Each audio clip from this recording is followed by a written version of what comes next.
Hi, I'm Michaela Bedgood, and I'm going to be demonstrating the lava lamp effect using some household supplies.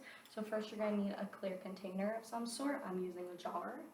I'm going to be using about 1 cup of water, about 2 cups of oil, some food coloring so you can better see the effect, and then some Alka-Seltzer tablets.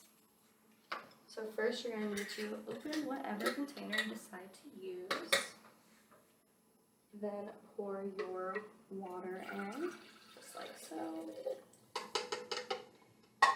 And then I have found it better to pour the oil on the side so you get less bubbles. It can just slow the whole process, and I don't want the whole video to be y'all waiting. So let's pour it in slowly.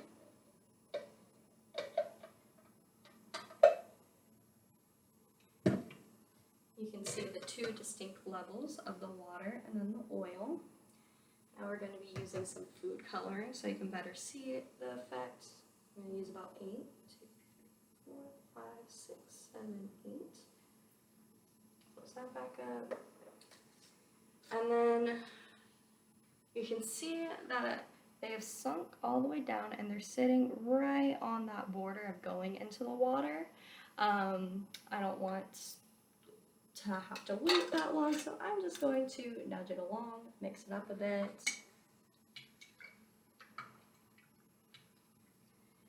There we go. Now we just need to let it settle for a second.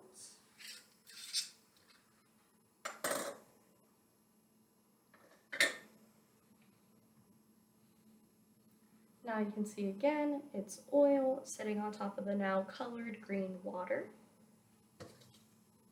We're going to take our Alka-Seltzer tablets.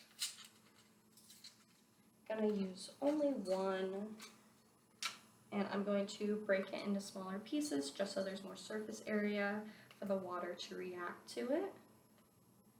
So now I'm going to drop these in, and they are going to immediately fall to the bottom of the jar. And you can see the reaction starting to take place, all the air bubbles coming up, bringing the colored water with it. And now it looks like a pretty cool lava lamp that you can have in your own house without going out and buying it. So that's pretty neat. And you can see the tablets right here. They're dissolving. It kind of has like this tunnel coming up the side.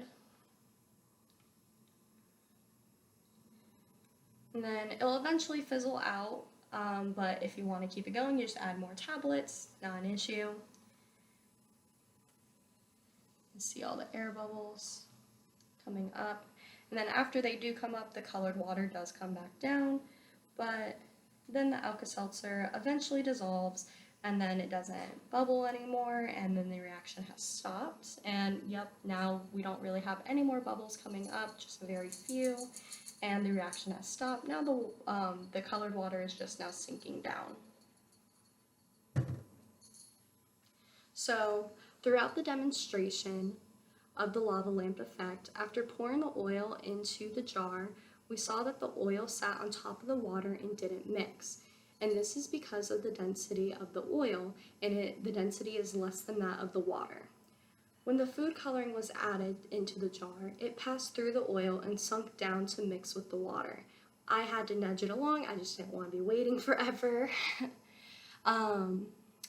After having the colored water sitting at the bottom of the jar and the oil sitting on top, I then added an Alka-Seltzer tablet. The tablet immediately fell to the bottom of the jar and began to dissolve.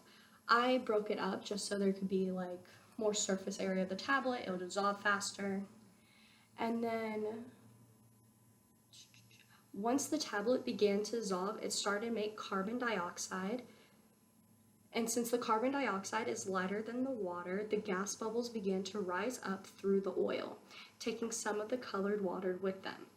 As the colored water, as the bubbles of the colored water and the carbon dioxide reached the surface, the carbon dioxide left the mixture, leaving the colored water behind. And again, since the colored water has a higher density than oil, is sunk back to the bottom of the jar. This cycle continues until the Alka-Seltzer tablet is completely dissolved. The lava lamp effect stops once the tablet is completely dissolved in the water, as there is no longer any reactants to further supply the chemical reaction. So this was an experiment of how to get a lava lamp in your own home. It's pretty neat. I suggest everyone go out and try it.